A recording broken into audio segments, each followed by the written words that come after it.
তো তোমরা আমাদের নতুন ছাত্র এবং পুরাতন আছো। নতুন বইয়ের গন্ধ, তাই না? বুক ভরে যায়। এইটাই আসল, এইটাই সার্থক।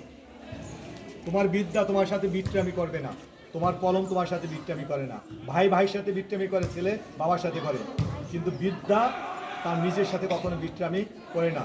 চুরি করে নিতে পারে না, ভাগ নিতে পারে না, আগুনে পড়ে না। তোমরা প্রাইমারি গন্ডিস থেকে যারা আসছো, বৃহত্তর গণ্ডিতে, এখানে কয়েকটা স্কুল মিলে আমরা এখানে আসছি। এখানে মনের পরিধিটাও বড় করতে হবে। এক বন্ধু আর এক বন্ধুকে স্যাক্রিফাইস করতে হবে। আমাদের সভাপতি, আমাদের হেড স্যার, তোমরা হয়তো অনেক স্যারের নাম জানো না, জেনে যাবে সব, আমার বলার দরকার নেই, এমনিতে জেনে যাবে। আর অনেকেই হয়তো জানো না নবীন বরণ কি। নবীন শব্দ অর্থ কি? নতুন। বরণ মানে আহ্বান করে নেওয়া। তোমাদের স্বাগতম জানাবে কারা? তোমাদের বড় ভাই বোন যারা, তারা। আমরা আয়োজন করে নিব, আমরা আয়োজন করে নিব। আসলে একটা নতুন বই পাইলে, আর যে কথাটা বলি, আমরা বিভিন্ন অনুষ্ঠানে যাই, আমরা গীতা পাই বা গীতা দেয়া হয়, অন্তত ওই সময় হলো একটা শ্লোক পড়তে হয়, আর বাড়ি যেয়ে পড়তে পারলে তো আরও ভালো।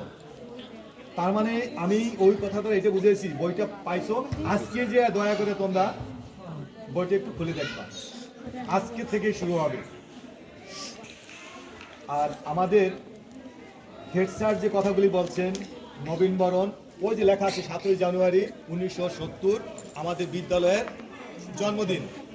আমরা কেক কাইটে জন্মদিন এবছর পালন করবো। অন্য দিন আমরা চিনি দিয়ে, কিন্তু এবছর আমরা জন্মদিন পালন করে সাধারণত কেক কাইটা, যদি সামর্থ্য থাকে, আর না থাকলে ফুল দুর্বা দিয়ে আশীর্বাদ করে। ওকে, চেষ্টা করবো।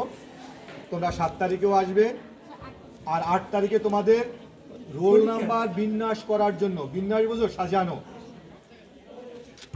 পারমুটেশন কম্বিনেশন, ইংরেজি জেনে যাবে, বিন্যাস সমাবেশ আমরা করার জন্য একটা পরীক্ষা নেব। পরীক্ষা ওদিন নেব, কিন্তু তোমাদের নবীন বরণের জন্য ওদিনকে আমরা রেজাল্ট দিতে পারবো না, খাতা মূল্যায়ন করতে পারবো না। আমরা মূল্যায়ন পরের দিন রেজাল্টটা দিয়ে দেবো। আর যেহেতু তোমাদের পরীক্ষা শেষে সবাই কিন্তু আসতে হবে, যে যে ভর্তি হয়েছে প্রত্যেকেই ছাত্র, কিন্তু আমরা রোল নাম্বার বিন্যাস করব। যাই হোক, তোমাদের আর মেলার সময় অনেক সময় দাঁড়িয়ে রাখবো না, অনেক কথাই হয়তো বাকি থেকে গেছে, 1 বাই 1 জানতে পারবে। আর যদি স্যারে কিছু বলা থাকে বলবেন। আমি নতুন বইয়ের গন্ধ শুকে আবার তোমাদের স্বাগতম জানাচ্ছি। মঙ্গলবার